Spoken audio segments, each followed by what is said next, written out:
kwenu tunahitaji majibu. Nyinyi ni wachungaji wa aina gani? Kwa sababu kuna wachungaji wa aina nyingi, tunahitaji kujua nyinyi ni wachungaji wa aina gani? Maana Biblia inasema ni mtu mbaya sana yule asiyewapenda au kuwatunza wa nyumbani mwake. Leo hii wewe unatuambia ni mchungaji, lakini watoto wako hauwafuatilii, watoto wako hauwafundishi, unakazana kunyoka na watu hali ya kuwa wakwako huku wanaharibika. Wewe ni mchungaji gani? Tunahitaji kujua, utuambie wewe ni mchungaji gani. Kuna watumishi wanasema ni watumishi. Wewe ni mtumishi, unasuluhisha ndoa za watu hali ya kuwa ndoa yako umeivunja. Wewe ni mtumishi gani?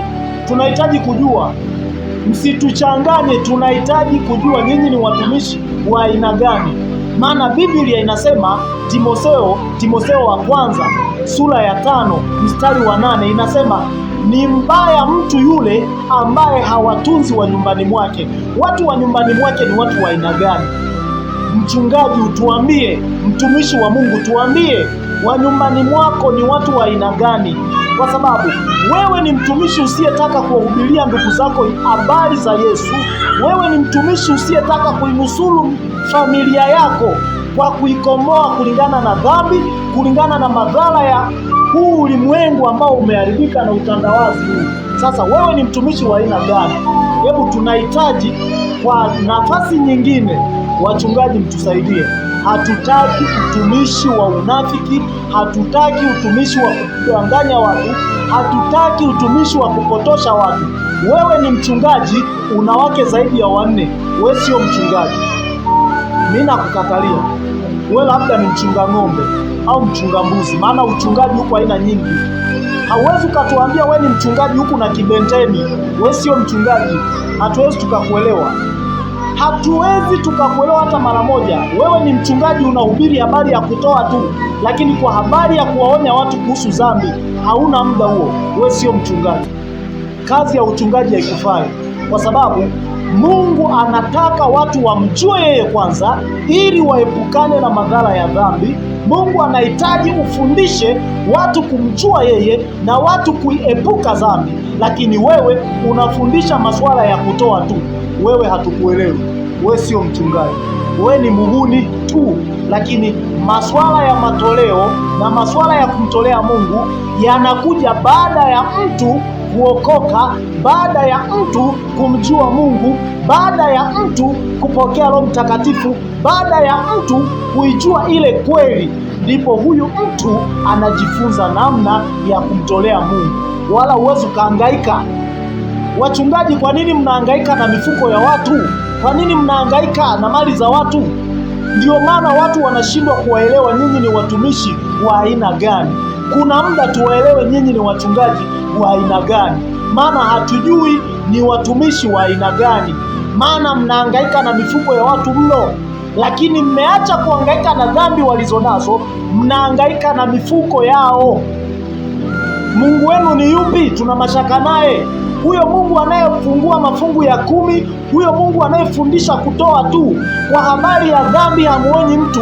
Tuna mashaka na huyo Mungu wenu. Kwa sababu gani? Tunahitaji watu walio tayari kwenda mbinguni. Sasa kama tunahitaji watu walio tayari kwenda mbinguni, nyinyi watumishi mnatuandaa katika njia ipi? Tuna mashaka na nyie. Mnatuandaa katika njia ya mifuko yetu. Yaani mchungaji unaijua sadaka kuliko kukemea dhambi. Mchungaji unaujua uzinzi kuliko kuikemea dhambi. Mchungaji unayajua makundi kanisani mwako kuliko kuikemea dhambi. Sadaka na mafungu ya 10 ndicho kitu ulichokiweka kipaumbele, ila kukemea dhambi hapana. Wewe sio mchungaji. Huwezi kuwa mchungaji. Mchungaji sio mtu wa namna hiyo. Mbona hamtaki kuwa kama mtumishi Paulo? Paulo hakumtegemea mtu katika Injili. Hakumtegemea mtu kabisa. Nyinyi ni wachungaji ambao mnategemea mifuko ya watu. Yaani nyinyi kama nyinyi kuenenda katika kazi ya Mungu hamuwezi. Mnategemea mifuko ya watu ndio mfanye kazi ya Mungu. Na ndiyo maana kazi zenu hazina kibali mbele za watu. Kuna muda muache kufanya kazi kimwili. Muacheni Roho Mtakatifu awafundishe watu namna ya kutoa. Wafundisheni watu kwa habari ya dhambi, wafundisheni watu kwa habari ya toba, wafundisheni watu kuikemea dhambi. Makanisa yasimame kukemea dhambi. Acheni kufundisha namna ya baraka. Baraka zinakuja kwa mtu ambaye amekaa, amejifunza na amemuelewa Mungu vizuri. Baraka haziji kwa mtu ovyo ovyo tu.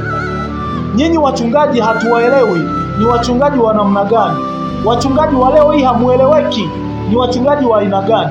Mchungaji unahubiri habari za kutoa tu, unahubiri habari za baraka tu, lakini kuna wazinzi kanisani. Kuna watu wanafanya uzinzi kanisani na unawaona, unanyamaza.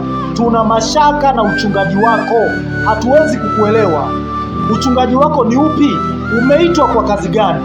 Maana wito wa Yesu, wito wa Roho Mtakatifu ni mtu kufundisha kadri ya kumjua Mungu na kuenenda sawasawa na mapenzi ya Mungu. Sasa wewe ni mchungaji, ukemei dhambi. Wazinzi wako kanisani, unanyamaza. Kila kitu unanyamaza. Unasema Mungu amesema viache vikue kwa pamoja. Mbona kwenye mifuko hunyamazi? Mungu amesema viache vikue kwa pamoja, na maana hata wasiojua kumtolea Mungu waache. Mbona hao mnakemea? Mbona hao mnawalalamikia? Mbona hao hamuwanyamazii? Hamsemi tu viache vikue kwa pamoja hata kama havijui kutoa. Munang'ang'ana sana, mnawafundisha kwa bidii mno kwamba inatakiwa ubarikiwe. Mungu ili afungue milango ya baraka inatakiwa ujue kumtolea. Je, Mungu anapenda sadaka zetu kuliko utii? Wachungaji, leo nataka niwaulize maswali. Ni Mungu gani anayependa sadaka za mtu na mafungu ya 10, mtu mzurumaji, mtu jambazi, mtu anayeiba, mtu anayetapeli, mtu anayefanya vitu vya ovyo? Anapenda sadaka zake kuliko huyu mtu kuyaacha maovu yake. Ni Mungu yupi? Tuna mashaka na Mungu wenu. Wachungaji, tuna mashaka na Mungu wenu. Hebu tunahitaji injili iliyo hai. Hatuhitaji injili ya kulinda mifuko yenu. Hatuhitaji injili ya kulinda mifuko, hiyo imepitwa na wakati. Huu ni wakati ambao tunatakiwa tuwaambie watu ukweli kuhusu dhambi. Mungu hayuko tayari kwa mtu yoyote yule anayemtolea Mungu huku ni mzinzi. Mungu hayuko tayari kwa mtu yoyote yule anayemtolea Mungu huku ni msengenyaji. Wala Mungu hahangaiki na watu wa aina hiyo, bali Mungu anahitaji watu wanaomtolea wawe ni watu waliokamilika katika matendo yao. Sasa wachungaji wa sasa hivi mmekuwa ni wahuni. Mnahimiza tu kwa Mungu yuko tayari kupokea sadaka za mzinzi. Mungu yuko tayari kupokea sadaka za wasengenyaji. Mungu yuko tayari kupokea sadaka za wauaji. Mungu yuko tayari kupokea sadaka za watu wanaomwaga damu. Tuna mashaka na uchungaji wenu. Tuna mashaka na uchungaji wenu. Kuna muda tunahitaji injili iliyonyoka. Tunahitaji injili inayosema ukweli ili tuokoe kizazi hiki ambacho kinaangamia. Nyinyi kaeni kucheza na mifuko ya watu. Watu wanaangamia kwenye dhambi, watu wanaangamia kwenye ulevi, watu wanaangamia kwenye uzinzi, watu wanaangamia kwenye anasa. Hamuoni, hamkemei, mmekaa kufundisha habari ya matoleo. Tuna mashaka na Mungu wenu. Mungu yupi anayependa matoleo pasipo kuwafundisha watu kuenenda sawasawa na mapenzi yake? Ila yeye Mungu wenu huyo amesimama kwenye matoleo tu. Tuna mashaka na Mungu wenu. Ifike wakati muache uhuni, mkubali kufanya kazi ya Mungu. Kama kweli unakubali Mungu amekuita kufanya kazi ya Mungu, fanya kazi ya Mungu. Acha kudanganya watu wa Mungu. Waache watu wa Mungu wamwabudu Mungu katika roho na kweli. Umenyoka na mifuko ya watu, na ndio maana hadi kanisani sasa hivi watu wanashindwa kukaa. Mpagani anaona akiingia kanisani na kule alikokuwa anaona ni bora Misri. Anaingia kanisani anakuta asipokuwa na hela kuna muda hata kutengwa kupo. Yaani imefikia hatua mtu asipokuwa na hela kanisani anakuwa ni mpweke. Yaani nafikia tu anasema sasa kanisani bora nikacha tu, maana nako bila hela hakuendi. Mungu hajawaita kwa ajili ya mifuko ya watu. Mungu hajawaita ili mchukue hela za watu. Mungu hajawaita ili mdanganye, mjaze nyumba zenu, mjaze vyakula huku watu wanaangamia. Mungu amewaita ili muwaokoe watu kutoka kwenye dhambi, ili watu wakombolewe, wawe ni watakatifu, waandaliwe kwa ajili ya kumtumikia Mungu. Lakini nyinyi munaandaa watu kwa ajili ya kulinda mifuko yenu. tuna mashaka na utumishi wenu.